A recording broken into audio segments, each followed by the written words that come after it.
रंग के बाली, रंग रंग के फैशन फरमाइश हवे भारी।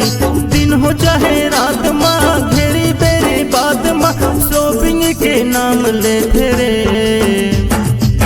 पहिरे ये हम मैचिंग मैचिंग ये संगी, पहिरे ये हम मैचिंग मैचिंग, पहिरे ये हम मैचिंग मैचिंग ये संगी, पहिरे ये हम मैचिंग मैचिंग।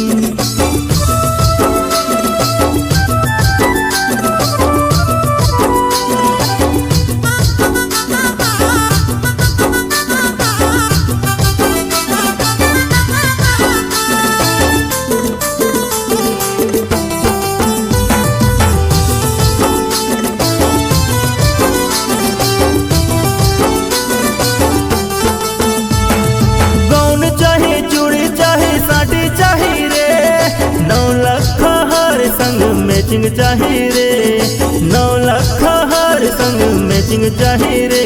भाई भाग वाले हवे संगी रे, पहिरे हम मैचिंग मैचिंग ये संगी, पहिरे हम मैचिंग मैचिंग, पहिरे हम मैचिंग मैचिंग ये संगी, पहिरे हम मैचिंग मैचिंग। ये जानू तय का बारी सहसो महकाली ना तोर बहु सामान ले आहूं।